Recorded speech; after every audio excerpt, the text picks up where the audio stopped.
Signature స్టూడియోలో ఏదైతే మహేందర్ కుమార్ గారు బ్రదర్ సిరాజుర్ రెహమాన్ గారితో చేసిన ఇంటర్వ్యూ ఉందో ఆ ఇంటర్వ్యూని సంబంధించి చాలా అపోహలు మా ముస్లిం సోదరుల్లో అదేవిధంగా హిందూ సోదరుల్లో వచ్చి ఉన్నాయి.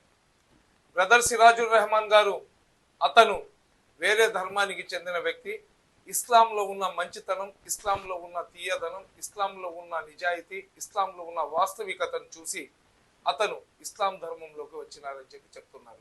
అల్హమ్దులిల్లా ఇస్లాం అనేది ప్రళయం దాకా మనిషి ఏ విధంగా జీవించాలా, ఎటువంటి చెడు పనులకు దూరంగా ఉండాలా, ఆ దేవుణ్ణి ఆ పరమాత్ముణ్ణి అన్ని ఆత్మలకు సృష్టించిన సృష్టికర్త అల్లాను ఏ విధంగా ప్రసన్నం చేసుకోవాలనేది దైవ గ్రంథమైన పవిత్ర ఖురాన్లో పొందపరుచున్నారు. ఈ ఖురాన్ను ముహమ్మద్ ప్రవక్త సల్లల్లాహు అలైహి వసల్లం గారి మీద ఆ ఖురాన్ నాజిల్ అయినప్పుడు జిబ్రాయిల్ అమీన్ ద్వారా వాళ్లకు వహీ వచ్చేది. ఆ వహీ వచ్చినట్లు ఖురాన్ గురించి మన ముహమ్మద్ ప్రవక్త సల్లల్లాహు అలైహి వసల్లం గారు కానీ చెప్తుంటే దాన్ని రాసుకుంటూ వచ్చినారు. ఖురాన్ గ్రంథము చివరి దైవ గ్రంథంలాగా మాకు పరిచయం చేసింది ముహమ్మద్ ప్రవక్త. అదేవిధంగా దీని ఇస్లాం గురించి కూడా మాకు పరిచయం చేసింది ముహమ్మద్ ప్రవక్త. ముహమ్మద్ ప్రవక్త సల్లల్లాహు అలైహి వసల్లం గారిని మనము ఎప్పుడు దాకైతే అతనికి విశ్వసించామో అప్పుడు దాకా మేము విశ్వాసులం కాము. ఏకదైవ ఆరాధన చేయాలని ప్రతి ఒక్క ప్రవక్త చెప్పినారు.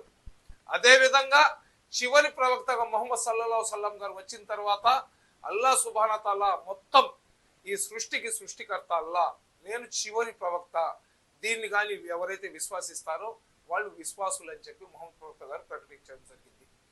ఈ సిరాజుర్ రెహమాన్ గారితో జరిగిన ఇంటర్వ్యూలో మనం చూసింది ఏంటంటే సిరాజుర్ రెహమాన్ గారికి జవాబు ఇచ్చే అవకాశం లేకుండా మహేంద్ర కుమార్ గారు చేశారా, లేదా నాకన్నా పెద్ద స్కాలర్ లేడు, నేను ఏం చెప్పినా కానీ ముస్లింలందరూ గొర్రెల్లాగా తల ఊపుతారనే అహంకారంతో సిరాజుర్ రెహమాన్ గారు సమాధానం ఇచ్చారనేది కూడా మనం ఒకసారి తేల్చుకోవాలా. సిరాజుర్ రెహమాన్ గారు మాట్లాడిన మాటల్లో ఆ ఇంటర్వ్యూను దాదాపు 30-40 సార్లు నేను చూసినాను. ఎక్కడైతే ఎవరైతే మనిషి, మా ఉర్దూలో ఒక కహావత్ ఉంది, జిస్కి అందర్ అనా అతా ఓ ఫనా హో జాతా అని చెప్పి, అతను నేనేం చెప్తే అది వేదం, నేను చెప్పిందే వాస్తవం, నాకన్నా ఎవరికి ఏం తెలియదు అని చెప్పే ఒక అహంకారంతో సిరాజుర్ రెహమాన్ గారు అందులో మాట్లాడినట్లు మాకు కనబడుతుంది. ఇతను మొహమ్మద్ ప్రవక్త ఎవరైతే సల్లల్లాహు అలైహి వసల్లం గారు ఉన్నారో పీస్ అపాన్ బిహిమ్ అని చెప్పి మాట్లాడుతూ అతను మొహమ్మద్ ప్రవక్త మీద మొహమ్మద్ ప్రవక్తను కానీ మీరు అనుసరించకపోతే మీరు స్వర్గానికి వెళ్ళరంటారు, దాని గురించి మీరు ఏమంటారని బ్రదర్ సిరాజ్ గారికి అడిగితే బ్రదర్ సిరాజ్ గారు ఏమని సమాధానం ఇచ్చారంటే, మొహమ్మద్ ప్రవక్త అవసరం లేదు, మనం నేరుగా అల్లాహకు ప్రార్థించుకొని అల్లాతో కానీ మేము మాట్లాడుకుంటే మేము స్వర్గానికి నరకానికి ఎక్కడికైనా మేము వెళ్ళిపోవచ్చు అని చెప్తున్నారు. ఎప్పుడు దాకైతే మొహమ్మద్ ప్రవక్త పేరుతో అష్వదన్ లా ఇలాహా ఇల్లల్లా అంటే మేము ముస్లింలు కాము, అష్వదన్ లా ఇలాహా ఇల్లల్లా మొహమ్మద్ రసూల్లా సల్లల్లాహు అలైహి వసల్లం అని మనం కలమా చదివితేనే మేము ముస్లింలు అవుతాం. ఆ కనీస ఇంగిత జ్ఞానం కూడా లేకుండా అతను మాట్లాడిన మాటలను మేము చూస్తుంటే మొహమ్మద్ ప్రవక్త మీద ఉన్న ప్రేమ ముస్లింల గుండెల్లో మొహమ్మద్ ప్రవక్త కోసం ఏమైనా చేయడానికి సిద్ధపడిన ముస్లింల గుండెల్లో నుంచి మొహమ్మద్ ప్రవక్త ప్రేమను తగ్గించే ప్రయత్నం ఏదైతే జమాత్లు చేస్తున్నారో అటువంటి జమాత్కి చెందిన వ్యక్తి సిరాజ్ ఉండొచ్చేమో అనే డౌట్ ప్రజలకు కలిగించే విధంగా ఉంది. అదేవిధంగా అతను ఖచ్చితంగా ఇతనికి మాట్లాడుతుంటే ఈమాన్ మీద ఉన్న వ్యక్తి, అల్లాను మొహమ్మద్ ప్రవక్తను నమ్మించి జీవించే వ్యక్తి అతని తల కోసేసినా అతని గొంతు కోసేసినా కానీ అతను వెనక అడుగు వేయడు. అల్లా మీరు ఏ భాషలో మీరు ఏ లాంగ్వేజ్లో ఉన్నా కానీ అల్లాను అల్లానే చెప్పాలా. మీరు అజా మీరు తమిళ్లో ఇవ్వడానికి లేదు, తెలుగులో అజా ఇవ్వడానికి లేదు, మలయాళంలో అజా ఇవ్వడానికి లేదు, మరాఠీలో అజా ఇవ్వడానికి లేదు. ప్రపంచంలో మీరు ఎక్కడికి వెళ్ళినా కానీ అజా ఏ విధంగా అజా నెల్లూరులో ఇస్తారో అదేవిధంగా ప్రపంచంలో ఏ మూలలో వెళ్ళినా కానీ అజా అదే విధంగా ఇవ్వాలా. అదేవిధంగా ఖురాన్లో ఉన్న ఆయత్ ఏదైతే ఉన్నాయో ఆ ఆయత్లను అరబ్బీలోనే చదవాలా, మీరు తెలుగులో మీరు చదవరు. ఎందుకు చెప్తున్నానంటే తెలుగులో మీరు ట్రాన్స్లేషన్ చేసి ఖురాన్లో ఉన్న మంచితనాన్ని, ఖురాన్లో ఉన్న గొప్పతనాన్ని, ఖురాన్లో ఏదైతే శాంతి సందేశం ఉందో, ఖురాన్ ఎటువంటి పరిస్థితుల్లో ఎటువంటి ఇబ్బందులను ఏ విధంగా ఎదుర్కోవాలని చెప్పి ఖురాన్లో పొందపరిచిన మాటలు ఏదైతే మొహమ్మద్ ప్రవక్త గారు మాకు తెలియజేసినారో వాటిని మీరు చెప్పాలా. అది వదిలేసి హిందూ ధర్మం అలాగుంది, ఈ ధర్మంలో ఇలాగుంది, ఆ ధర్మం ముందు మీరు ఏ ధర్మంలో వచ్చినారో ఆ ధర్మం గురించి తెలుసుకొని తర్వాత ఇతర ధర్మాలను వేలెత్తి చూపిస్తే అది కూడా బాగుండదు. ఎందుకంటే అల్లా సుబ్హానా తాలా చెప్పి ఉన్నాడు, మొహమ్మద్ ప్రవక్త గారు చెప్పి ఉన్నారు, మీరు మీ ధర్మాన్ని పొగుడుకోండి, ఇతర ధర్మాలను మీరు కించపరచబాకండి. ఒక వ్యక్తి సరైన మార్గంలో వెళ్ళకపోతే అతనికి హిదాయత్ గురించి చెప్పండి. ఈ విధంగా ఉండాలా, ఒకే అల్లాని మేము ఆరాధించాలా, ఇస్లాం తప్ప మాకు వేరే మార్గం లేదు, మీరు ఎక్కడ పోయినా కానీ ప్రళయం రోజు మనకు మా పాప పుణ్యాల లెక్క చూసేది అల్లా సుబ్హానా తాలా తప్ప ఎవరు లేరనే సందేశాన్ని వాళ్ళకు చేరవేయండి. వాళ్ళు సంతోషంగా వస్తే ఇస్లాం లోపలికి వాళ్ళు ఇస్లాంలో ఉన్న మంచితనాన్ని, ఇస్లాంలో ఉన్న గొప్పతనాన్ని చూసి వాళ్ళు ఇస్లాం ధర్మంలో వచ్చేస్తే దాని గురించి నో డిస్కషన్.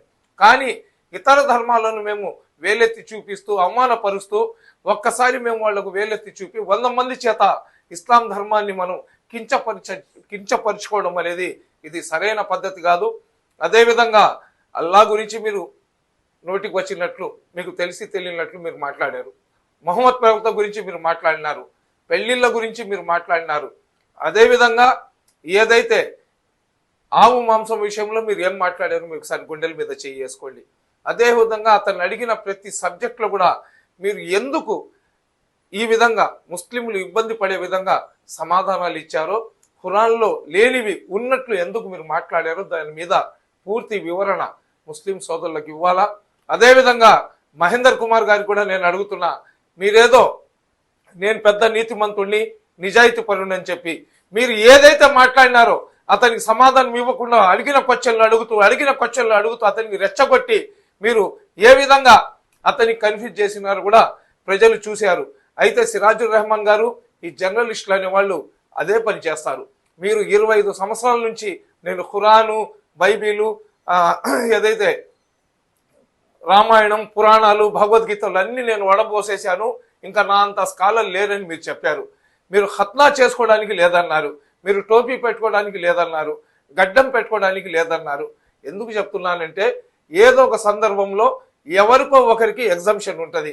అలాగ ఉందని మీరు బహిరంగంగా రోడ్డు మీద నిలబడి ఖత్నా చేసుకోకపోయినా నమాజ్ అయిపోతుంది. ఖత్నా చేసుకోకపోతే నమాజ్ ఎలాగో చెప్పండి.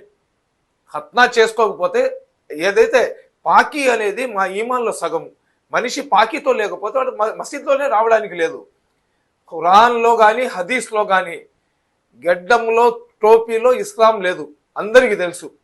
గడ్డంలో టోపీలో ఇస్లాం లేదు, కానీ ఇస్లాంలో గడ్డం టోపీ రెండు ఉన్నాయి.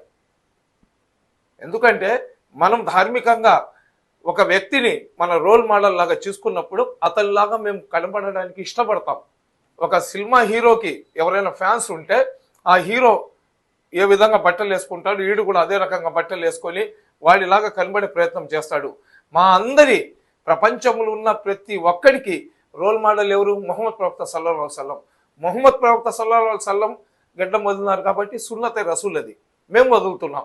ఆయన ఒకసారి అమామ తీసినప్పుడు దాని లోపల టోపీ ఉంది కాబట్టి మేము టోపీ పెట్టుకుంటున్నాం. టోపీ లేకపోతే నమాజ్ కాదు, టోపీ పెట్టుకొని పోతేనే నమాజ్ అవుతుంది అనేది కాదు. ఇక్కడ ఏదైతే మా రోల్ మోడల్ ఉన్నారో అతను అనుసరించిన వాటిని మేము కాపీ కొట్టి, ఎందుకంటే అరే మేము మొహమ్మద్ సల్లల్లాహు అలైహి వసల్లం గారు ఈ గడ్డం వదిలిన టోపీ పెట్టుకున్నారంటే అది పెట్టుకున్నప్పుడు మా ఒంట్లో ఒక రకమైన తరంగాలు వస్తాయి.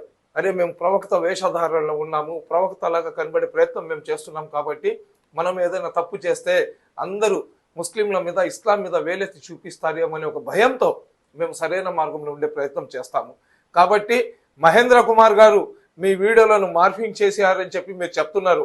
నిజంగా అతను కానీ మార్ఫింగ్ చేసి ఉంటే, నిజంగా అతను మీ వీడియోలను కట్ చేసి ముక్కలు కానీ చేసి ఉంటే ఖచ్చితంగా మీరు పోయి మహేంద్ర కుమార్ మీద, సిగ్నేచర్ స్టూడియో మీద పోలీస్ కేసు పెట్టండి.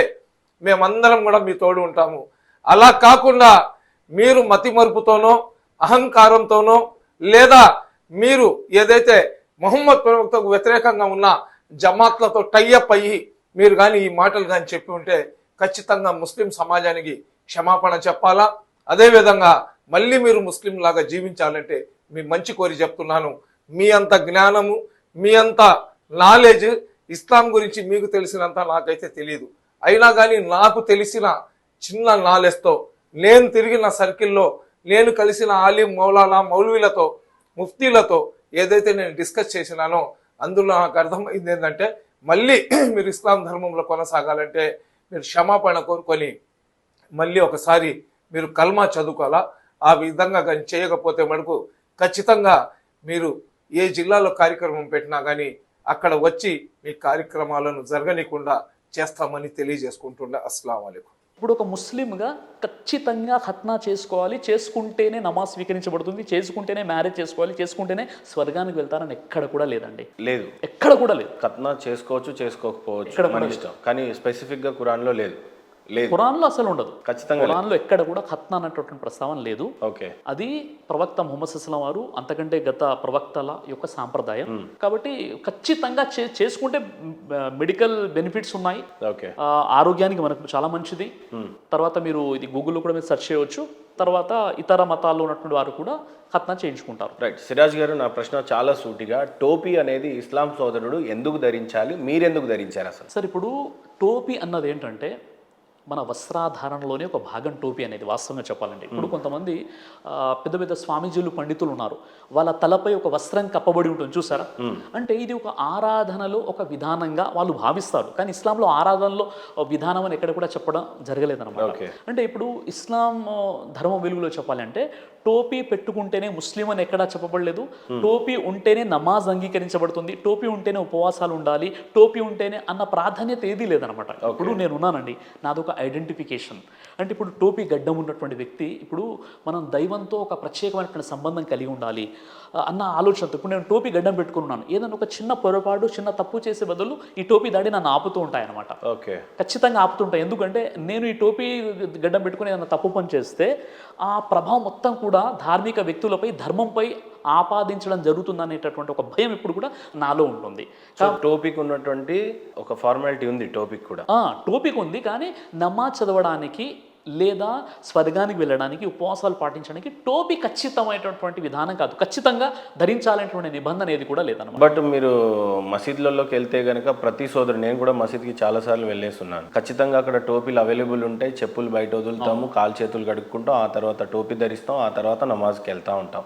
సో టోపీ ఖచ్చితంగా ఉంటుంది అక్కడ. అవును.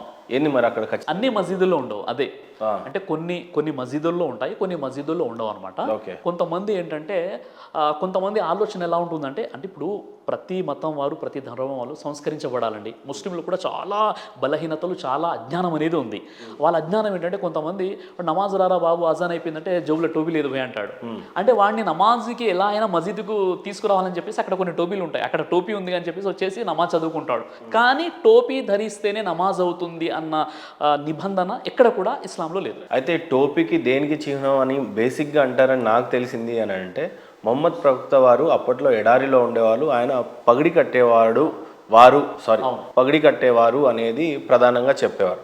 అక్కడ ఈ ఎడారిలో ఇసుక దిబ్బలు ఉండడం వల్ల అవి తల్లో పడడం, ఏదో ఒక రకంగా ఇసుక రేణులు అనేవి పడతాయి తల్లో అనేది ఉద్దేశం ప్రకారంగా పగిడీలు కడతారు. హిందువులు కూడా కడతారు, అది ప్రతి మహారాజు రాజాలు కూడా కట్టారు. కానీ టోపీని మీరు అక్కడి నుంచే ధరించారు, ఆయన చేశాడు కాబట్టి మేము చేస్తున్నాం అనే చిహ్నంగా ఉంది అనేది కూడా ఒక వాదన ఉంది. ఇప్పుడు ఒకవేళ ఎడారి నుండి, అందుకే మీరు ధరించారేమో టోపీ అనేది కూడా నా ఉద్దేశం. ఎడారి నుండి ఈ విధంగా కాపీ కొట్టినట్లయితే మన భారతదేశంలో ఉన్నటువంటి కొంతమంది ముస్లిమేతర రాజులు ఎందుకు ధరించారు, తలపాకి ఎందుకు చుట్టుకున్నారు?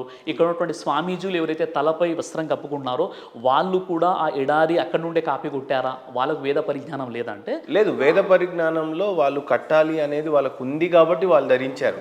ఖురాన్లో మీరు టోపీ పెట్టుకునే నియమం లేనే లేదు, కానీ టోపీ పెట్టుకుంటున్నారు. ఇక్కడేమో ఎండలేదు, అదే డస్ట్ లేదు, ఏమీ లేదు, బట్ స్టిల్ మీరు టోపీ పెట్టుకుంటారు. మీరే కాదు, సోదరులు చాలా మంది కూడా ధరిస్తూ ఉన్నారు. అంటే నేను చెప్పే విషయం ఏంటంటే, ఖురాన్లో టోపీ పెట్టుకుంటేనే నమాజ్ అవుతుంది, టోపీ పెట్టుకోండి అని ఖురాన్లో లేదు, మొదటి విషయం. రెండో విషయం ఏంటంటే, ప్రవక్త ముహమ్మద్ సల్లల్లాహు అలైహి వసల్లం వారు అరబ్బు జాతిలో ఆయన తలకు అమామా చుట్టుకునేవారు. దాన్ని అమామా అంటారు, తలపాక, పగిడి అంటారు అనమాట, అది చుట్టుకునేవారు. ఓకే.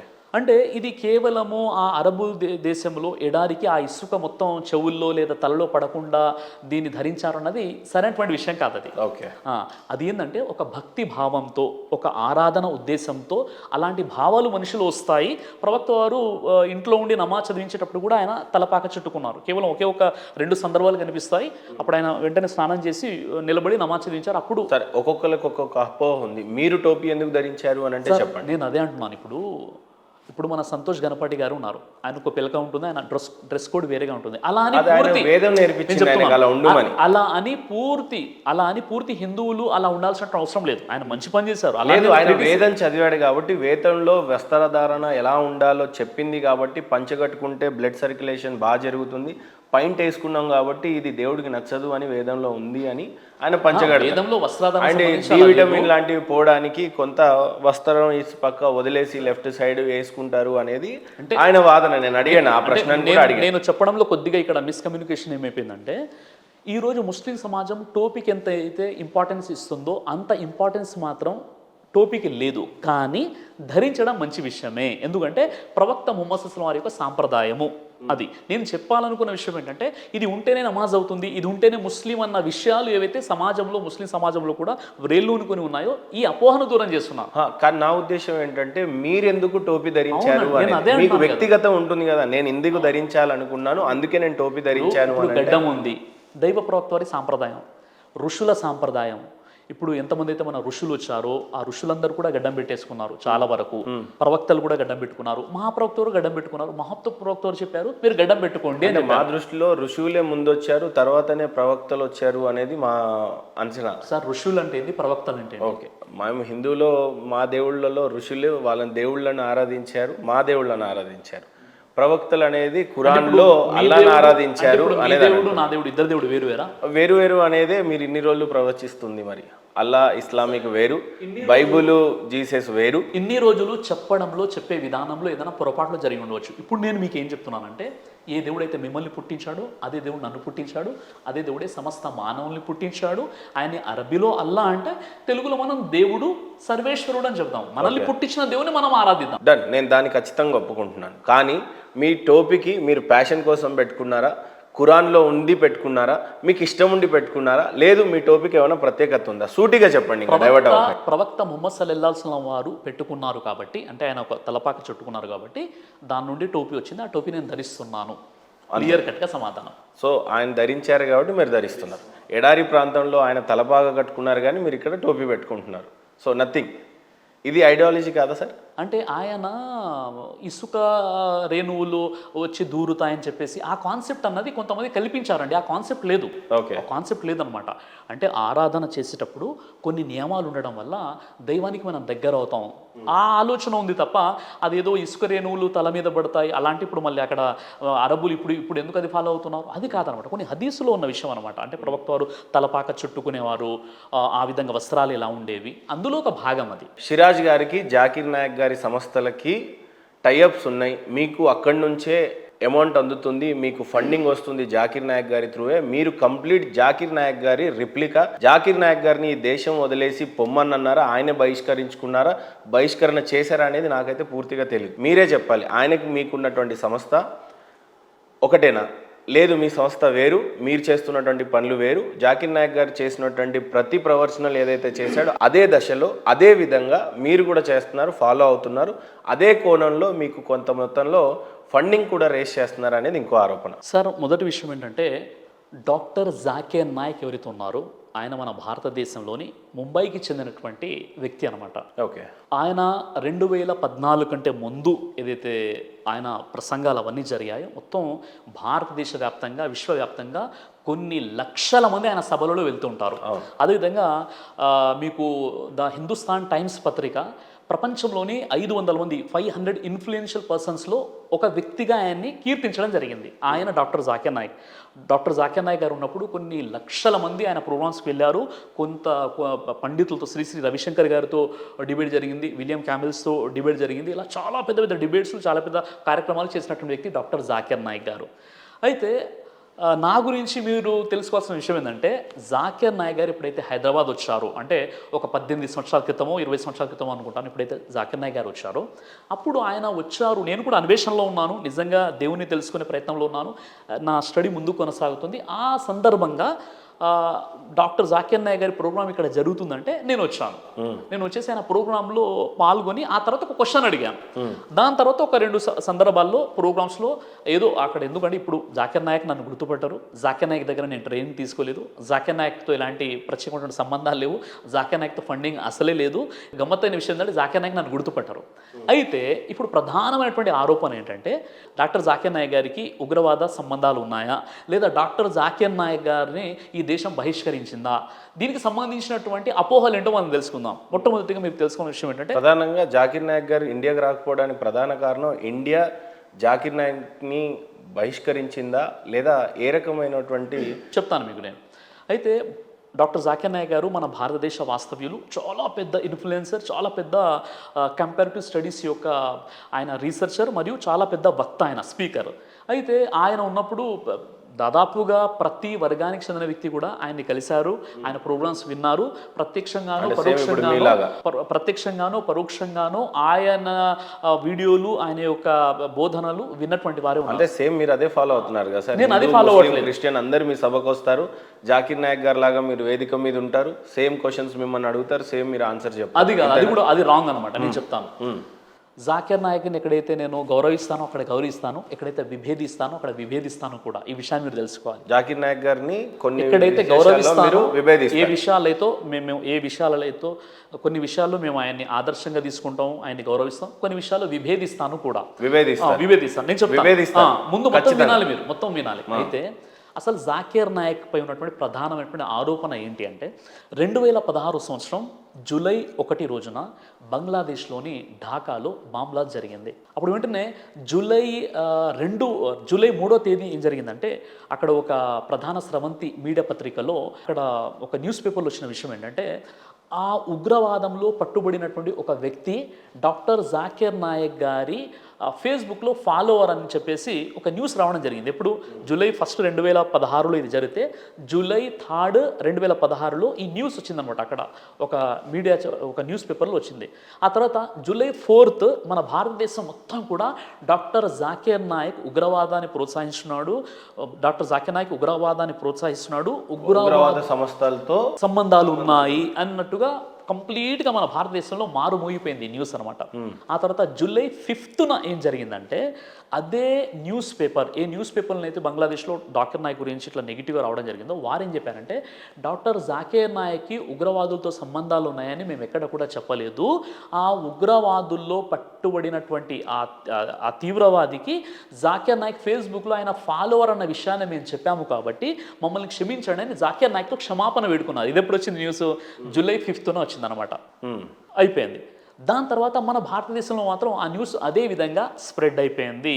దాని తర్వాత ఒక వారం రోజుల పాటు ఇది మన మహారాష్ట్ర ఇంటెలిజెన్స్ డిపార్ట్మెంట్ వారు ఏం చేశారంటే, పూర్తిగా ఆయనపై విచారణ జరిపించి వారు చెప్పిన విషయం ఏంటంటే, డాక్టర్ జాకిర్ నాయక్కి ఉగ్రవాదులతో సంబంధాలు ఉన్నట్టుగా బలమైనటువంటి ఆధారం ఎక్కడ కూడా మాకు కనిపించలేదు, కాబట్టి మేము ఆయన్ని ఉగ్రవాదిగా చిత్రీకరించలేము, ఒకవేళ ఆయన భారతదేశానికి వచ్చినా మేము అరెస్ట్ చేయలేమని చెప్పేసి ఇది మహారాష్ట్ర ఇంటెలిజెన్స్ డిపార్ట్మెంట్ ఒక రిపోర్ట్ ప్రభుత్వానికి ఇవ్వడం జరిగింది.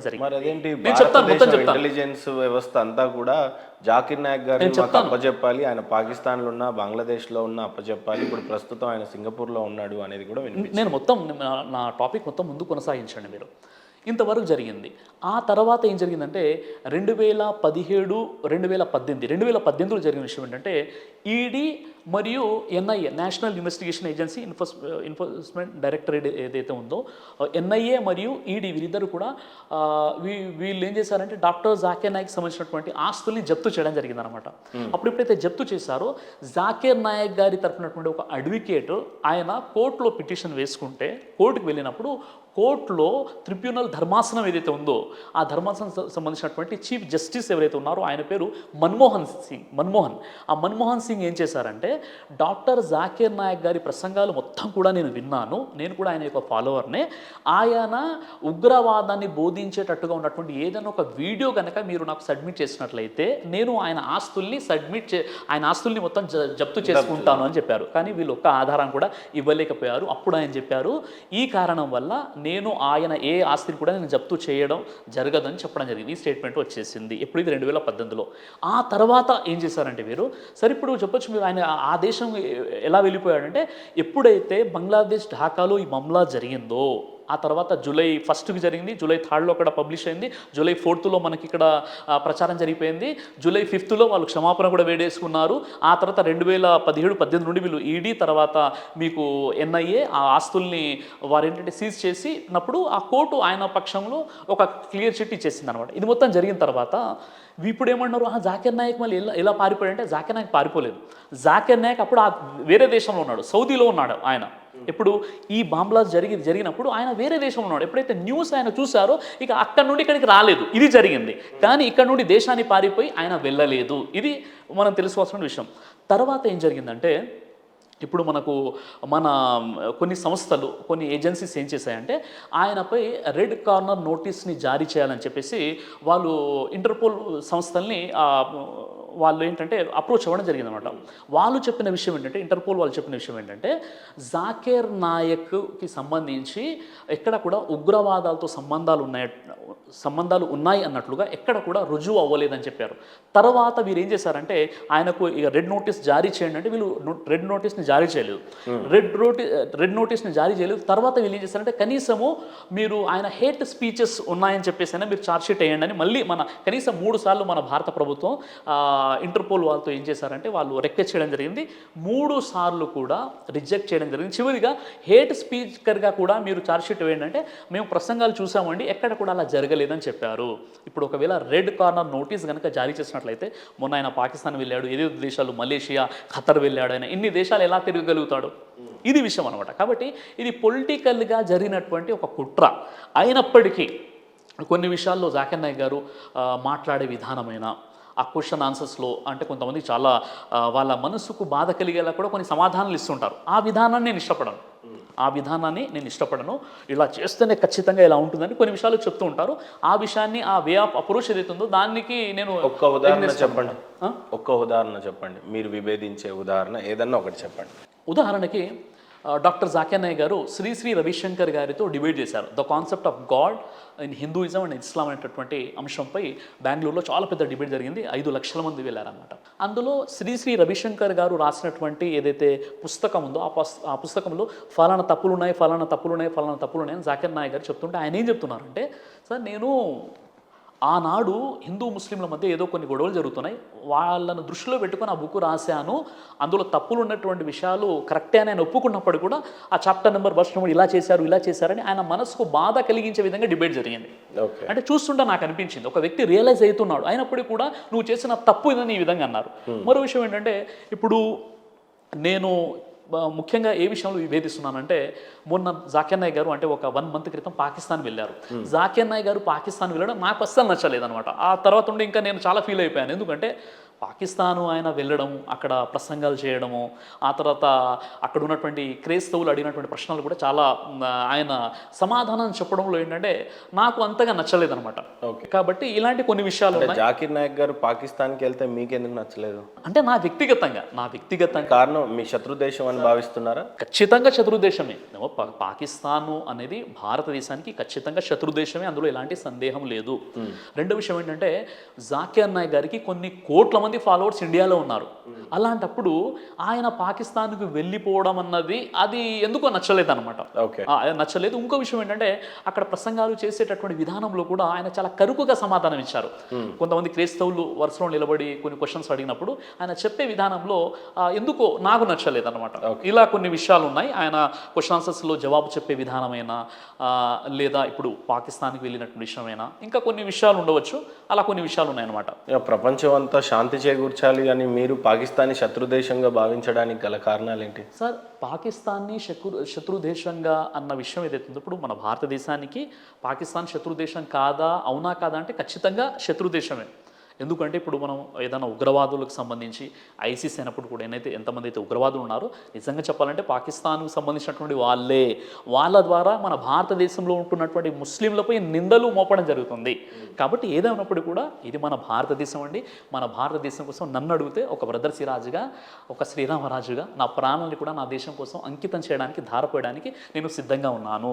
ఒక రియల్ నిజంగానే ఆ దేశం త్రూ మనకి పాకిస్తాన్కి ఇండియాకి యుద్ధం జరగాల్సిన టైమే వచ్చినప్పుడు ఎదురుగా ఇస్లాం సోదరులు నించున్నప్పుడు కత్తి దించాలి అని అంటే దించుతారా? ఖచ్చితంగా అండి. ఎందుకంటే ఇప్పుడు మన భారతదేశం ఇది నా దేశం అనమాట. నా దేశానికి వ్యతిరేకంగా ఎవరు కుట్రలు పనినా, వాళ్ళు ఏ రిలీజన్ అనైనా, ఇక్కడ రిలీజన్ని చూడం మేము. ఇక్కడ నా దేశాన్ని కాపాడుకోవాలి. అందుకే ఇదే విషయం ప్రవక్త ముహమ్మద్ సల్లల్లాహు అలైహి వసల్లం తెలియజేశారు. ఎప్పుడైతే ఆయన మక్కా నుండి మదీనాకు హిజ్రత్ చేసి వెళ్ళిపోయారో అక్కడ ఉన్నటువంటి యూదులతో ఆయన కొన్ని ఒప్పందాలు చేసుకుని ఆయన చెప్పిన విషయం ఏంటంటే, మొట్టమొదటిగా మీరు కూడా ఈ దేశ పౌరసత్వంలో మీకు కూడా భాగం ఇవ్వడం జరుగుతుంది. కాబట్టి ముందు మన మదీనా పట్టణాన్ని మనం కాపాడుకుందాం. ముందు దేశ రక్షణ ఇంపార్టెంట్ అని చెప్పారు. ఉమర్ రదియల్లాహు అన్హు వారు కూడా ఇదే చెప్పారు, దేశ రక్షణ అనేది మనకి ఇంపార్టెంట్. కాబట్టి నేను భారతీయుడిగా ముందు నా భారతదేశం అండి. నేను ఏదైతే వేరే దేశాలు చూశానో అందరికంటే, అన్ని దేశాల కంటే గొప్ప దేశం మా భారతదేశం. ఇక్కడ ముస్లింలు చాలా స్వేచ్ఛగా వారి యొక్క ధర్మాన్ని వాళ్ళు పాటిస్తూ 5 పూటలు నమాజ్ చదువుకుంటున్నారు. చాలా పూర్తి ప్రపంచంలోనే ఒక గొప్ప డెమోక్రసీ కలిగినటువంటి దేశం అనేది. కాబట్టి ఇక్కడ పుట్టినందుకు కూడా నేను గర్వపడుతున్నాను. మీరు ఏదన్నా ఒక ఇంటర్వ్యూకి వెళ్ళాలి అని అంటే యాంకర్కి మీరిచ్చే క్వశ్చనే అడగాలి, ఆ ఆన్సర్సే మీరు వాళ్ళకి చెప్పాలి. అంతవరకే మీ ఇంటర్వ్యూ అయిపోతుంది. రెండోది, మీ సభలో మీరిచ్చే క్వశ్చన్సే వాళ్ళు అడగాలి, అంతటితోనే మీ ఆన్సర్స్ చెప్పాలి, అక్కడతో మీ సభ ఆగిపోవాలి. ఇది ప్రధానమైన ఆరోపణ. ఇప్పుడు ఈ క్వశ్చన్ని తీసుకున్నట్లయితే, ఇప్పుడు మీ యొక్క సిగ్నేచర్ స్టూడియోలో మనం దాదాపుగా గంటన్నర సేపు నుండి మనం కూర్చొని ఉన్నాం. ఇందులో ఏ క్వశ్చన్స్ మీరు నాకు ఇచ్చినటువంటివి అడిగారు, ఏ క్వశ్చన్ ఇక్కడ ప్రీ ప్లాన్గా చేసామని? రైట్, ఇక్కడ సిగ్నేచర్ స్టూడియో అనే దానికి వచ్చేసరికి వేరే ఉంటుంది. గతంలో మీరు 10-15 ఇంటర్వ్యూలు ఇచ్చి ఉన్నారు. అట్లా జరిగిందా, జరగలేదా? లేదు. మీ వేదిక దగ్గర అడిగేటువంటి ప్రశ్నలకి మీకేమైనా సంబంధాలు ఉన్నాయా, లేవా? ఖచ్చితంగా అండి. నేను ఇంతకుముందుకు 10-15 ఛానళ్ళు ఎక్కడ కూడా నేను ఇంటర్వ్యూ ఇవ్వలేదు. నాకు తెలిసి ఇది 3వ 4వ ఛానల్. అంటే ఇంతకుముందు గతంలో నేను శాటిలైట్ టీవీ ఛానల్లో TV9, TV5 కొన్ని డిబేట్స్లో నేను పంచుకున్నాను. డిబేట్స్లో ఇంకా క్వశ్చన్స్ ఇచ్చేది ఏముంటుంది, మొదటి విషయం. రెండో ప్రూఫ్ ఏంటంటే, ఇక్కడ సిగ్నేచర్ స్టూడియోలో మీరు చూసారు, గంటన్నర సేపు నుండి మీరు అడుగుతున్నారు, నేను చెప్తున్నాను. ఇది రెండో ప్రూఫ్. ఇక మూడో విషయం ఏంటంటే, ఏదైతే పబ్లిక్ మీటింగ్స్లో క్వశ్చన్స్ వస్తాయో ఆ క్వశ్చన్స్ ముఖం తెలియని వాళ్ళు కూడా లైన్లో నిలబడి క్వశ్చన్స్ అడుగుతారు. కొన్ని సందర్భాల్లో అపోహ ఎలా జరిగిపోతుందంటే, అపోహ జరగడానికి కారణం ఏంటంటే, ఇప్పుడు ఉదాహరణకి కొంతమంది మా ఫాలోవర్స్ ఉంటారు, సార్ నాకు ఈ డౌట్ ఉందండి, సిరాజ్ గారితో అడగాలి అని వాళ్ళకు ఒక డౌట్ ఉంటుంది. ఆ డౌట్ ఉన్నప్పుడు మా వాలంటీర్స్ ఏం చేస్తారంటే, ముందు నాకు చెప్తారు, ఒక వ్యక్తి వస్తాడు సార్ క్వశ్చన్ అడుగుతారంట, అంతవరకే మాకు తెలిసి ఉంటుంది. ఇదే తప్ప ఇప్పుడు మీకు ఒకవేళ అలాంటి సందేహం ఉన్నట్లయితే మీకు పెద్ద పబ్లిక్ మీటింగ్లో మీకు ఆఫర్ చేయడం జరుగుతుంది, మీరు రండి క్వశ్చన్స్ అడగండి. ఇది కేవలం అంటే ఒక ఫేక్ ప్రచారము, మాపై ఉన్నటువంటి ఒక ఆరోపణ తప్ప ఇందులో ఎలాంటి వాస్తవం లేదండి. కొన్ని సందర్భాల్లో మా కార్యకర్తలు ఏం చేస్తారంటే, ఏదైనా కరెంట్ ఎఫైర్ ఉందనుకోండి, ఇప్పుడు ఉదాహరణకి ముత్యాలమ్మ విగ్రహాన్ని ధ్వంసం చేసినటువంటి సందర్భంగా, ముత్యాలమ్మ విగ్రహాన్ని ఏదైతే ధ్వంసం చేశారో ఆ విషయంలో ఒక 4 days తర్వాత నా ప్రోగ్రామ్ కొరట్లలో జరిగింది.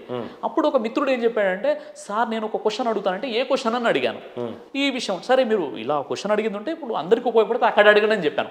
అలా కొన్ని క్వశ్చన్స్ ఏదైనా తెలిసి ఉంటాయి తప్ప మిగతా మొత్తం కూడా కంప్లీట్గా మేము వదిలేస్తామండి. ఎవరైనా ఏ క్వశ్చన్ అని అడగండి, మాకు జ్ఞానం ఉంటే చెప్తాము, లేదంటే సార్ మాకు తెలియదండి, నేను మళ్ళీ అన్వేషించి నేను రీసెర్చ్ చేసి చెప్తానని చెప్తాను. అందులో నెక్స్ట్ జరగబోయే మీ సభకి సిగ్నేచర్ స్టూడియోస్ ఏమైనా స్పై చేయాలి అని అనుకుంటే, ఎవరన్నా మమ్మల్ని అరెస్ట్ చేసే ప్రయత్నం, మమ్మల్ని ఇబ్బంది చేసే ప్రయత్నం ఏమైనా జరిగితే మా పక్షాన నిలబడతారా? అయ్యో, ఎందుకంటే మీ సైన్యం చాలా పెద్దది, మీ వేదికలు చాలా పెద్దవి, మీ వెనకాల మీ టీం కానీ మీ పిల్లలు కానీ చాలా భారీ ఎత్తున సంఖ్యలో ఉంటారు అనేది విన్నాం. రెండవది, అక్కడ జరుగుతున్న దాంటి విషయంలో వాళ్ళు చాలా అలర్ట్గా ఉంటారు, మీ టీం గురించి విన్నాను. ఒకవేళ మా వాళ్ళు స్పై చేయాలి అని అనుకున్నప్పుడు, చలో స్పైలో మా టీం దొరికిపోయింది, నేనే దొరికిపోయినా, మా పక్షాన నిలబడతారా?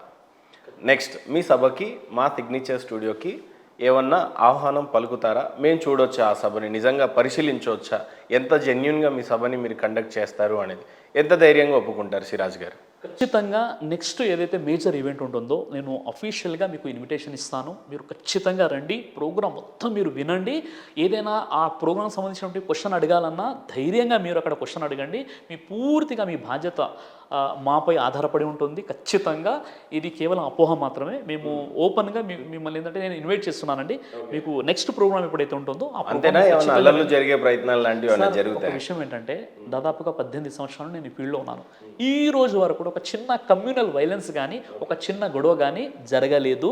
మాపై అలాంటి ఆరోపణ కూడా లేదు. దాదాపు 1.5 అవర్ పాటు kind of interrogation kind of interview జరిగింది అని అనుకుంటున్నా, క్షమించాలి అలా ఆ పదం వాడినందుకు. బట్ ఆ కైండ్ ఆఫ్ ఫీల్లోనే జరిగింది. మీ సోదరులు కానీ మీ ఫాలోవర్స్ కానీ ఎవరైనా మా మీద దాడులు చేసే ఆస్కారం ఉందా? సార్ మా దగ్గర దాడులు జరిగే ఆస్కారాన్ని పక్కన పెట్టేస్తే మమ్మల్ని వచ్చేసి ఇబ్బంది పెట్టి మమ్మల్ని దూషించిన వారికి అదే సమాధానం ఇవ్వకూడదని ఖురాన్లో ఉంది. ఓకే, ఖురాన్లో సూరే హామీం సజ్దా సూర నెంబర్ 41 ఆయత్ నెంబర్ 34లో ఓ ప్రవక్త మంచి చెడు రెండు ఒకటి కాదు, నువ్వు చెడును శ్రేష్టమైన మంచి ద్వారా తొలగించు అని దైవం అంటున్నాడు. కాబట్టి ప్రవక్త ముహమ్మద్ సల్లల్లాహు అలైహి వసల్లం నమాజ్ చదువుకుంటుంటే ఆయనపై ఈ యొక్క ఏనుగు మలినాన్ని వేశారు, ఆయనపై రాళ్ళ వర్షం కురిపించారు, ఆయన వెళ్ళే దారిలో ముళ్ళు పరిచారు. ఏనాడు కూడా ప్రవక్త ముహమ్మద్ సల్లల్లాహు అలైహి వసల్లం వారు తిరిగి రివెంజ్ అనేది తీసుకోలేదు. ఈరోజు ముహమ్మద్ ప్రవక్త వారిని దూషించారని చెప్పేసి రోడ్ల మీదకి వచ్చేసి ఎవరైతే ధర్నాలు చేస్తున్నారో ఇవన్నీ కూడా అవగాహన రాహిత్యం కారణంగా చేసే పనులాంటివి. ఎందుకంటే ఇప్పుడు ప్రవక్త ముహమ్మద్ సల్లల్లాహు అలైహి వసల్లం వారిని ఎవరైనా దూషించినందుకు ప్రవక్త వారి గౌరవం తగ్గదు. ఈరోజు ఎలాంటి చిత్రపటం ఎలాంటి ఫోటో లేకుండానే 200 కోట్ల మంది ఫాలోవర్స్ ఉన్నటువంటి వ్యక్తి ప్రవక్త ముహమ్మద్ సల్లల్లాహు అలైహి వసల్లం వారు. అలాంటి వ్యక్తి అంటే ఈ 200 కోట్ల జనాభా మొహమ్మద్ ప్రవక్త వారిని ఫాలో అవుతున్నారా, అల్లాని ఫాలో అవుతున్నారా? సార్ ఇప్పుడు ఫాలో అనేది ప్రవక్త అవుతారు, వర్షిప్ అనేది దైవాన్ని చేస్తారు, ఆరాధన అనేది. బాగా చెప్పారు. కాబట్టి ఫాలో అవ్వడం ఏంటి? ఫాలో అవ్వడం అంటే ఆయన్ని అనుసరించడం. ఇప్పుడు ముహమ్మద్ ప్రవక్త వారు ఎక్కడ కూడా నేను దేవుణ్ణి లేదా ఇప్పుడు మొహమ్మద్ ప్రవక్త గారిని అనుసరించకుండా స్వర్గానికి వెళ్ళొచ్చా ఎవరైనా? సార్ ఇప్పుడు అందులో ఇప్పుడు ఉదాహరణకి వేదాల ప్రకారంగా కూడా ప్రవక్త ముహమ్మద్ సల్లల్లాహు అలైహి వసల్లం యొక్క ప్రస్తావన ఉంది. వేదాలలో ముహమ్మద్ ప్రవక్త ప్రస్తావన ఉంది. ఎందుకు మీరు అలా అంటున్నారు? సంతోష్ గణపాటి గారు మొత్తం మీకు చెప్పారు కదా. సంతోష్ అల్లా అనే పదం వేదాలలో ఎక్కడ ఉన్నా సరే ఆయన పురోహితం మానేసుకుంటాను అని చెప్పేసి మీకు సవాల్ ఇవ్వడం కూడా జరిగింది. ఆ ఇంటర్వ్యూ పూర్తిగా నేను వినలేదు, మీకు నేను చూపిస్తాను వీలైతే.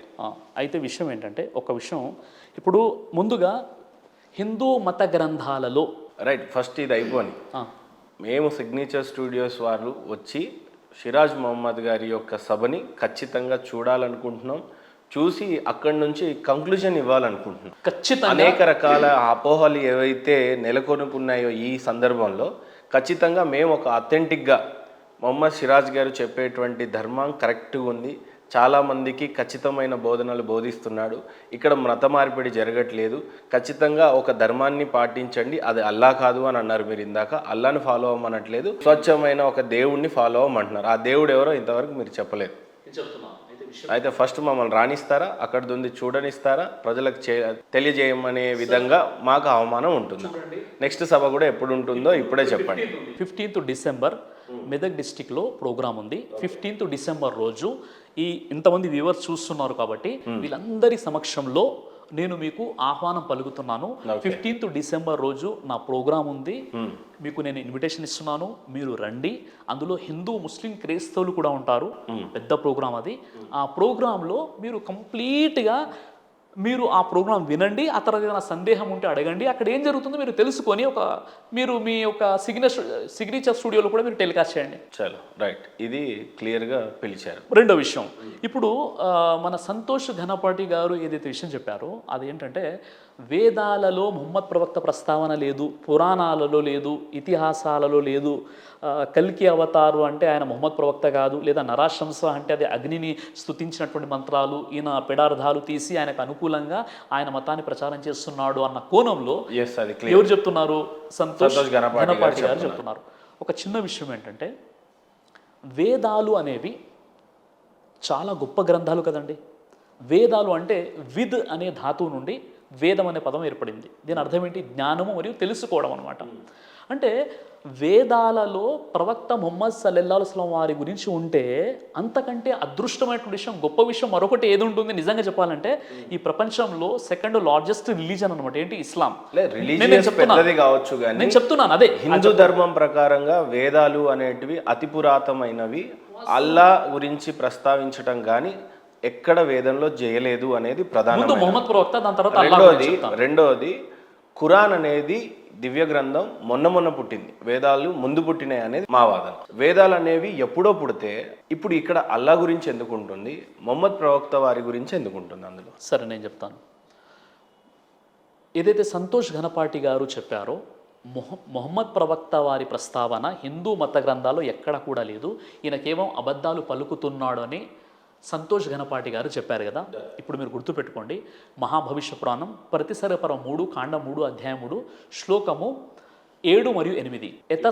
ఎతస్మిన్నంతరేం లేచ ఆచార్యేన సమన్వితా మహామద ఇతి ఖ్యాతా శిష్య శాఖా సమన్విత రూపచ్చైవ మహాదేవం మరుస్థల నివాసనం. ఒక మ్లేచుడు నిరక్షరాసుడైన ఒక బోధకుడు తన శిష్యులతో పాటు వస్తాడు. ఆయన పేరు మహమ్మద్. ఆయన ఎడారి ప్రాంతానికి చెందినవాడే ఉంటాడు. చాలా ఖచ్చితంగా మహాభవిష్య పురాణం ప్రసరపురం 3 కాండం 3 అధ్యాయం 3 శ్లోకం 7. సంతోష్ ఘనపాటి గారిని నేను సార్ ఆయన కూర్చోబెట్టండి, మీరు అసలు ఆయన ఉంటారనుకున్నాను నేను. మీరు పారిపోతారేమో అని ఆయన ఉద్దేశం, ఇప్పుడు మీరు రారు అనేది ఆయన ఉద్దేశం. ఇప్పుడు ఆయన అనుకుంటున్నారు అలా. నేను చెప్పేది ఏంటంటే, ఇప్పుడు నేను మహాభవిష్య పురాణం రిఫరెన్స్ నేను చెప్పాను. విషయం ఏంటంటే, నేను ఇప్పుడు ఈ సందర్భంగా నేను చెప్పే విషయం ఏంటంటే, మొహమ్మద్ ప్రవక్త ప్రస్తావన నేను చెప్పడం కాదు, అసలు నాకు ఎలా తెలిసింది. ఒక చిన్న విషయం, ఇది కన్క్లూజన్ అవ్వాలి సార్. ఇది ఫస్ట్ మమ్మల్ని మీ సభకు పిలుస్తున్నారు, క్లియర్. మిమ్మల్ని సభకు పిలుస్తున్నాను. ఇదే ఘనపాటి గారితో మీరు కూర్చుంటారు, ఖచ్చితంగా మీరు కూర్చుందాం. నేను ఒక విషయం ఏం చెప్తున్నానంటే, ముందు ఇది కన్క్లూజన్ అవ్వనివ్వండి. నేను మీకు ఏం చెప్తున్నానంటే, మీకు నేను చెప్పే విషయం ఏంటంటే సార్, మొహమ్మద్ ప్రవక్త వారి గురించి హిందూ మత గ్రంథాల్లో ఉందా లేదా అన్న విషయంలో పండిత్ వేద్ ప్రకాష్ ఉపాధ్యాయ ఉన్నారు. ఇప్పుడు ఈ బుక్స్ ఆయనకి అయితే అడుగుతాయని, అంతకు మించి మిమ్మల్ని ఇబ్బంది పెట్టండి, నేను జస్ట్ అడిగేస్తాను అంతే. ఒక చిన్న విషయం సార్. ఇప్పుడు మీకు ఏం చెప్తున్నానంటే, ఇప్పుడు పండిత్ వేద్ ప్రకాష్ ఉపాధ్యాయ ఉన్నారండి. ఈయన MA సంస్కృతం. ఈయన కల్కి అవతార్ అనేటటువంటి ఒక పుస్తకం రాశారు. అంతిమ ఋషి ఆరు కల్కి అవతార్ అనేటటువంటి ఒక పుస్తకం రాశారు అనమాట. ఆయన బుక్ యొక్క తెలుగు ట్రాన్స్లేషన్ ఇది మీరు ప్రింట్అవుట్ తీసుకోండి. ఇది మొత్తం కూడా ఆయనకి ఇవ్వండి. ఎవరు? సంతోష్ ఘనపాటి గారికి నా తరపున ఒక గిఫ్ట్ అని, లేదా నేను బుక్ ఇచ్చి వెళ్తాను, అది మీరు ఇవ్వండి. తర్వాత ఇది ఒక బుక్, ఇదేముంది, కల్కి అవతార్ ప్రవక్త మొహమ్మద్ సల్లాం. నిజంగా ప్రవక్త మొహమ్మద్ వారు కల్కి అవతార్ ఎలా అవుతారు, ఏ ఇయర్ లో దీన్ని ప్రింట్ చేశారు? ఇప్పుడు కంప్లీట్ గా డీటెయిల్స్ ఉన్నాయండి.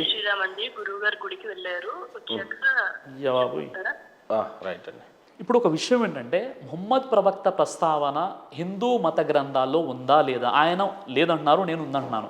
నాకు ఎలా తెలిసిందంటే, హిందూ మత పండితుడు సంస్కృత విద్వాంసుడైనటువంటి పండిత్ వేద్ ప్రకాష్ ఉపాధ్యాయ్ గారు కల్కి అవతార్ అంతిమ ఋషి అనే పుస్తకం రాశారు. అందులో ఆధారంతో పాటు ఉంది. ఇది ఒక పుస్తకం.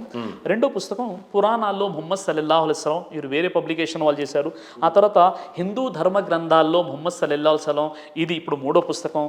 తర్వాత ఇది కల్కి అవతార్ ముహమ్మద్ సాహెబ్ అని, ఇది వేరే పుస్తకం. తర్వాత ఇది కలియుగాంతం. ఈ విధంగా ఎన్ని పుస్తకాలలో ప్రవక్త ముహమ్మద్ సల్లల్లాహు అలైహి వసల్లం వారి యొక్క ప్రస్తావన ఉందండి. ఈ పుస్తకాల్లో నిజంగా ఆయన ఎప్పుడు వస్తారు, ఎక్కడ వస్తారు, ఎలా ఉంటారు, రూపురేఖలు ఎలా ఉంటాయి అన్న విషయాలు కూడా మొహమ్మద్ ప్రవక్త గురించి చెప్పబడ్డాయి. ఈ పుస్తకాల్లో ఉంది కదా. ఇప్పుడు ఒక వ్యక్తి నోటి మాటగా చెప్పడం వేరు, అది ఒక ప్రింట్ అయినటువంటి పుస్తకాలు. మొహమ్మద్ ప్రవక్త వారు మళ్ళీ తిరిగి వస్తాడు అనేది రాస్తుందండి సార్. మొహమ్మద్ ప్రవక్త వారు రారండి, ఆయన తిరిగి రారు. మొహమ్మద్ ప్రవక్త వారు రారు. ముందు ఈ విషయాన్ని మీరు కంప్లీట్ అయిపోతే వేరే విషయంలోకి వెళ్ళిపోదాం. నేను చెప్పే విషయం ఏంటంటే, మొహమ్మద్ ప్రవక్త వారు వేదాలలో ఆయన నరాశంస అంటే యో నరో ప్రశస్యత అంటే ఏ నరుడైతే ప్రశంసింపబడతాడో, మొహమ్మద్ అనే అర్థానికి ప్రశంసింపబడేవాడు. ఆ తర్వాత ఆ నరాశంస ఎవరో కాదు, మొహమ్మద్ ప్రవక్తాన్ని వేద ప్రకాష్ ఉపాధ్యాయ్ చెప్పారు విషయాన్ని, లక్ష్మీ శంకరాచార్య వారు చెప్పారు విషయాన్ని, శ్రీ రవిశంకర్ గారు కూడా ఒక ప్రోగ్రాంలో అవునండి వేదాల్లో మొహమ్మద్ ప్రవక్త ప్రస్తావన ఉందని చెప్పారు. పురాణ్ పాతదా వేదాలు పాతవా? సారీ, ఈ టాపిక్ కంప్లీట్ అయిపోనివ్వండి. నేనేం చెప్తున్నానంటే, ప్రవక్త మొహమ్మద్ వారు వస్తారు అన్న విషయంలో ఇన్ని పుస్తకాలు మీకు చూపించానండి. మీకు హిందీలో కూడా ఉన్నాయి, తెలుగులో ట్రాన్స్లేషన్ కూడా ఉన్నాయి. ముందు ఈ విషయాలపై ఆయన స్టడీ చేయమని చెప్పండి. ఈ విషయాలపై స్టడీ చేసి దీనికి కౌంటర్లు ఇవ్వమని చెప్పండి ఆయన. ఎవరికి? సంతోష్ ఘనపాటి గారి. మరో విషయం ఏంటంటే, ఇప్పుడు ఏదైతే మీరు క్వశ్చన్ అడుగుతున్నారో, ఏం క్వశ్చన్ అడిగారండి? వేదాలు ముందు పుట్టాయా, ఖురాన్ ముందు పుట్టిందా, బైబిల్ ముందు పుట్టిందా? ఈ విషయం మీరు తెలుసుకోవాలి. దీన్ని అడగబోయే ముందు ప్రధానంగా క్రిస్టియన్ సోదరులంతా కూడా క్లెయిమ్ చేసేది ఏంటంటే, సిరాజ్ గారు, బైబుల్ నుండి కాపీ చేసినటువంటి ఖురాన్ ఏ రకమైన దివ్య గ్రంథం కాదు అని ప్రధానంగా ఆరోపిస్తూ ఉంటారు. ఖచ్చితంగా ఖురాన్ అనేది కంప్లీట్గా బైబుల్ నుంచే పుట్టింది. ఆదాం హవా టాపిక్ వాళ్ళది, అబ్రహాం అనే టాపిక్ వాళ్ళది, పౌలు అనే టాపిక్ వాళ్ళది. దాని తర్వాత డేవిడ్ రాజుని దావీద్ అన్నారు వాళ్ళు. ఇక్కడ ఇంకో రకమైన పేరు వినిపించింది. అక్కడ నోహార్కు ఉంటే ఇక్కడ నోహార్కు ఉన్నాడు. అక్కడున్న కంప్లీట్ చాప్టర్ అంతా కూడా ఖురాన్ అక్కడి నుంచే కాపీ చేయబడింది. ముందు 2000 సంవత్సరాల ముందు వాళ్ళది అని అంటే మీది 1600 సంవత్సరాల క్రితం అని అంటున్నారు. దీనికి ఫస్ట్ క్లారిఫికేషన్ ఇచ్చిన తర్వాత వేదాలతో వీళ్ళు కాపీ విత్ అదర్ గ్రంథాస్. సార్ ఇప్పుడు వేదాలు హిందూ సోదరులు హైందవ సోదరులు ఏదైతే వేదాలు విశ్వసిస్తున్నారో అది ఫస్ట్ మనం దీన్ని క్లారిఫై చేసి then will come to the Vedas. Bible ఖురాన్, బైబిల్ నుండే పుట్టింది ఖురాన్. ఖురాన్ ఏం కొత్తగా వచ్చినటువంటి గ్రంథం కాదు. ఫస్ట్ అక్కడ గ్రంథం ఎవరితో రాయిస్తాడు? పరిశుద్ధాత్మ శక్తితో రాయిస్తాడు, లేదంటే గాబ్రియల్ దూతతో రాయిస్తాడు. ఇక్కడ ఇంకో దూత ఉంటుంది, దాని త్రూ రాయిస్తాడు. ఇక్కడ మొహమ్మద్ ప్రవక్త వారు కనీసం చదువుకోలేదు, అయినా సరే స్క్రిప్చర్స్ అనేది రాయడం జరిగింది అనేది ప్రధాన వాదన. రైట్, దీన్ని మీరు ఏ రకంగా స్వీకరిస్తారు? ఖురాన్ నుండి, బైబిల్ నుండి ఖురాన్ కాపీ చేశారా అన్న విషయం మీకు అర్థం అవ్వాలంటే, ఇప్పుడు ఖురానులో యేసుక్రీస్తు వారి యొక్క పుట్టుక గురించి అది పరిశుద్ధమైనటువంటి పుట్టుక. అవును, తర్వాత పుట్టింది కాబట్టి ఖచ్చితంగా అక్కడ ప్రస్తావన వస్తుంది. కాపీ చేసినప్పుడు అందులో ఇప్పుడు కాపీ చేసినప్పుడు ఇది ఎవరైతే కాపీ చేస్తున్నారో వాళ్ళు ఇంకా దీన్ని ఉన్నతంగా చెప్పాలి కదా. ఇప్పుడు దాన్ని సమర్థిస్తూ ఎందుకు చెప్పబడ్డాయి అన్న విషయాన్ని, ఈ కాన్సెప్ట్ మీకు అర్థం కావాలంటే ఖురాన్లో విషయం ఏముందంటే, మీరు పూర్వపు గ్రంథాలని కూడా విశ్వసించండి. ముస్లింలకు ఒక షరతు ఏంటంటే కేవలం ఖురాన్ మాత్రమే కాదు, ఖురాను కంటే పూర్వం ఎన్నైతే గ్రంథాలు అవతరించాయో అవన్నీ గ్రంథాలపై మీరు విశ్వాసం కలిగి ఉండండి అని మనకు ఖురాన్ అంటుంది. ఇప్పుడు అదే వర్స్లో గుర్తుందా? అయ్యో చాలా వర్సెస్ ఉన్నాయి. సో మాయిదాలో చాలా వర్సెస్ ఉన్నాయి. మీకు పూర్వీకుల చదివి చెప్పండి ఏదైనా గుర్తుంటే. లేదు ఇక్కడ దివ్య ఖురాన్ ఉందా మీ దగ్గర? దివ్య ఖురాన్ అంటే నేను తీసుకొచ్చేవాడిని. నేను చెప్పే విషయం ఏంటంటే, మీరు మీకు పూర్వము అవతరించినటువంటి గ్రంథాలని కూడా అనుసరించండి. వాటిని మీకు పూర్వం ఏదైతే గ్రంథాలు వచ్చాయో ఆ గ్రంథాలపై కూడా మీరు విశ్వాసం కలిగి ఉండండి. పూర్వం అంటే ముందు బైబిలే పుట్టింది, తర్వాతనే ఖురాన్ పుట్టింది అనేది మీరు చెప్తారు. ముందు బైబిల్ అంటే, బైబిల్ అసలు పేరేంటి? ఇంజీల్ అనమాట. ఇంజీల్ బైబిల్గా రూపాంతరం చేయడం జరిగింది. కాబట్టి ఇంజీల్ ఎవరికి ప్రసాదించడం జరిగింది? యేసుక్రీస్తు, అంటే ఈసా అలైహిస్సలాం అంటారు. యేసుక్రీస్తుపై ఇంజీల్ అనే పుస్తకం వచ్చింది. అది మార్పు చేర్పులతో, అంటే అది ఏంటంటే రూపాంతరం చెంది ఇక్కడ బైబిల్గా వీళ్ళు పిలుస్తున్నారు. కాబట్టి ఏ సోర్స్ అయితే, ఏ దేవుడైతే అక్కడ ఇంజీల్ని పంపించాడో ఆ దేవుడే ఖురాన్ని పంపించాడు. కాబట్టి సిమిలర్గా ఉంటాయి ఆ విషయాలు, అందులో ఎలాంటి సందేహం లేదండి. ఎందుకు అక్కడ ఆదాం హవ్వనే ప్రస్తావిస్తే ఇక్కడ సేమ్ అదే ప్రస్తావించాడు. ఇక్కడ దావీద్ ఉంటే ఇక్కడ దావీద్, అక్కడ డేవిడ్ ఉంటే ఇక్కడ దావీద్ అయ్యాడు, మీ దగ్గర ఇంకొకటి అయ్యాడు. అక్కడ ఇబ్రాహిం ఉంటే అబ్రాహం ఉంటే ఇక్కడ ఇబ్రాహిం అయ్యాడు. ఎందుకు ఈ రకమైనటువంటి తర్జుమా జరిగింది అని అంటారు? పోనీ ఇక్కడ ఖురాన్కి బైబిల్కి అసలు ఏమైనా సంబంధం ఉందా? మీకు విషయం చెప్తాను. సెమిటిక్ రిలీజియన్స్ ఏవైతే ఉన్నాయో, Semitic religions, non Semitic religions అనేటటువంటి 2 విభాగాలు ఉంటాయన్నమాట. సెమిటిక్ అంటే ఏంటి అంటే, ప్రవక్త నోవా, అంటే చాప్టర్ నెంబర్ 71 నూహ్ అలైహిస్సలాం యొక్క చాప్టర్ ఉంటుందన్నమాట. అంటే ప్రవక్త నోవా ఎవరైతే ఉన్నారో వారి యొక్క కుమారుడు శామ్ అనమాట. శామ్ సంతానాన్ని సెమిటిక్ రిలీజియన్స్ అని అంటారు. సెమిటిక్ రిలీజియన్స్ ఏంటంటే, 1 ఇస్లాం, 2 యూదమతం, 3 క్రైస్తవ్యం. ఈ 3లో సిమిలర్గా ఉండేటువంటి విషయాలు ఏంటంటే, దేవుని అస్తిత్వాన్ని నమ్ముతారు, దైవ ప్రవక్తలు నమ్ముతారు, హియర్ ఆఫ్టర్ లైఫ్ని నమ్ముతారు. కాబట్టి ఏ దేవుడైతే అక్కడ ఇంజిల్ని పంపించాడో అదే దేవుడు ఇక్కడ ఖురాన్ని పంపించాడు. మరి అలాంటప్పుడు సిమిలర్గా కొన్ని విషయాలు ఉంటాయి. సిమిలర్గా కొన్ని విషయాలు ఉంటాయి. మనం అర్థం చేసుకోవడంలో ఇక్కడ అపార్థం జరిగిపోతుంది. మనం అనుకుంటే ఇక్కడ కాపీ ఉద్దేశం కాదు. ఇక్కడ కాపీ అని మీకు ఈ థాట్ ఎందుకు వస్తుందంటే, బాబు ఏ దేవుడైతే ఇక్కడ నీ ఇంజిల్ని పంపించాడో అదే దేవుడు ఖురాన్ని పంపించాడు. మరి అలాంటప్పుడు ఇక్కడ ఆ దేవుని మనం గుర్తించాలి. ఆ దేవుని యొక్క గొప్పతనం అది. అలా కాకుండా ఇక్కడ ఆలోచన ఎలా వస్తుందంటే, లేదండి ముందు మా బైబిల్ వచ్చింది, తర్వాత ఖురాన్ వచ్చింది కాబట్టి ఖురానుడి కాపీ చేశారన్న సంకుచిత మనస్తత్వం రావడానికి కారణం ఏంటంటే, ఒక మూలం ఎవరైతే మూలంగా ఉన్నటువంటి, ఇప్పుడు గాబ్రియేలు దూత, అదే గాబ్రియేలు మొహమ్మద్ ప్రవక్త దగ్గరికి వచ్చింది, అదే గాబ్రియేలు యేసుక్రీస్తు వారి వద్దకు వచ్చేసింది. సోర్స్ మొత్తం ఒకటే. ఇప్పుడు బైబిల్లో కూడా అంటే మీరు అంటున్నటువంటి సేమ్ దైవదూత అనేది అవును అక్కడ వచ్చింది ఇక్కడ వచ్చింది అని అంటారు. అవునండి. ఇప్పుడు మీరంతా ఒకటే. మీరంతా కాదండి, మనమంతా ఒకటే. క్రిస్టియన్ మనది తర్వాత మాట్లాడదాం. క్రిస్టియన్ సోదరులు అక్కడున్న బైబుల్ ఇక్కడున్న ఖురాన్ 2 ఒకటే అంటున్నారు. ఒక విషయం చెప్తాను మీకు నేను. భగవద్గీత ఉందా మీ దగ్గర? భగవద్గీత 4వ అధ్యాయము 1వ శ్లోకంలో ఏముంటుందంటే, భగవానుడు ఇలా చెప్పాను, ఓ అర్జున, ఈ నిష్కామ కర్మ యోగమును నేను పూర్వము సూర్యునికి చెప్పి తిని, సూర్యుడు వైవస్వత మనువుకు ఉపదేశించాను, మనువు ఇక్ష్వాకునకు బోధించాను అని ఉంటుంది అనమాట. సూర్యుడు అంటే ఎవరు? సూర్య భగవానుడు కాదు, సూర్యుడు అంటే మొట్టమొదటి మానవుడు అనమాట. ఇక్కడ అంటే ఈ రాజర్షులు ఋషుల యొక్క ప్రస్తావన చెప్తూ ఇది ఒక సనాతనంగా ఒక విషయం. ఇక్కడ గీతలో ఉన్నటువంటి ప్రతి దానికి మీతో విభేదించే వాళ్ళు చాలా మంది ఉన్నారు. దానికి అర్థం అదే అని మీరు అంటారు, అది కాదు అని వాళ్ళు అంటారు. కాబట్టి దాన్ని ప్రస్తావించే ముందు ఫస్ట్ బైబుల్ ఖురాన్లో what is the best book and why it return అంటే మీరు ఏమని దాన్ని ఫస్ట్ క్లెయిమ్ చేస్తారు, అది క్లియర్ చేసేస్తే దెన్ వేదాల మీద పురాణాల మీద ముందు మీకు తెలుసుకోవాలి కదా, కాన్సెప్ట్ ఏంటో తెలియాలి మీకు. ఇక్కడ ఏదైతే భగవద్గీత 4వ అధ్యాయం 1వ శ్లోకం నేను చెప్పాను, ఈ నిష్కామ కర్మయోగమును పూర్వం నేను సూర్యుని చెప్తిని, సూర్యుడు మనువునకు ఉపదేశించను, మనువు ఇక్ష్వాకునకు బోధించను అన్న విషయం ఉంటుంది. ఇదే విషయం మీరు ఖురాన్లో చూడండి. ఖురాన్లో కూడా మీరు 42వ అధ్యాయం సూర అషూర 13వ వాక్యంలో అక్కడ ఉన్నటువంటి విషయం ఏంటంటే, ఈ ధర్మాన్ని మేము మొట్టమొదటిగా నోవాకు అంటే నూహ్ అలైహిస్సలాం వారికి ఉపదేశించాము. ఓ ప్రవక్త, ఇప్పుడు దీనినే మేము నిర్ణయిస్తున్నాము. ఈ ధర్మాన్ని వహీ ద్వారా నీకు ఉపదేశించడం జరిగింది. పూర్వం ఈ ధర్మాన్ని మేము అబ్రహాముకు, తర్వాత మూసాకు, తర్వాత ఈసాకు బోధించాము, దీన్ని స్థాపించండి అని. ఇదే విషయం మీరు బైబిల్లో చూస్తే ఇర్మియా గ్రంథం 6:16 వచనంలో అక్కడ మీకు కనిపిస్తుందంటే, మీరు మార్గములను అన్వేషించుడి, పురాతన మార్గం ఏదో కనుగొని దానిపై ఉండండి, అప్పుడు మీకు నెమ్మది కలుగుతుందని ఉందన్నమాట. అంటే ఒక పురాతనమైనటువంటి సనాతన మార్గం. అంటే ఈ సనాతన మార్గానికి సోర్స్ ఏంటంటే ఒకే సృష్టికర్త ఉన్నాడు, ఒకే దేవుడు ఉన్నాడు. కాబట్టి ఆ దేవుడు ఎక్కడైతే ఇప్పుడు వీళ్ళు ఇంజీల్ని అవతరింపజేశాడు, అదే దేవుడు ఖురాన్ని అవతరింపజేశాడు. కాబట్టి సిమిలర్గా ఉంటాయి. బైబుల్ ఆవిర్భావం ఎప్పుడు జరిగింది, ఎక్కడ జరిగింది, తొలిసారిగా బైబుల్ ఎవరు రాశారు అని అంటే మీకున్న థియరీ ఏంటి? తర్వాత ఖురాన్ ఆవిర్భావం ఎప్పుడు జరిగింది, ఎక్కడ జరిగింది, మీకున్నటువంటి థియరీ ఏంటి? తర్వాత భగవద్గీత అనేది ఎక్కడ ఆవిర్భవించింది, దానికి ఉన్న కాలమాన పరిస్థితులు ఏ సంవత్సరం అనేది మీరు చెప్తారు, క్లియర్గా చెప్పు. ఇప్పుడు చూడండి, వేదాలు తీసుకున్నట్లయితే 4000 సంవత్సరాల పురాతనమైనవి అని చెప్పడం జరిగింది. 4000 సంవత్సరాల పురాతనమైనవి వేదాలు.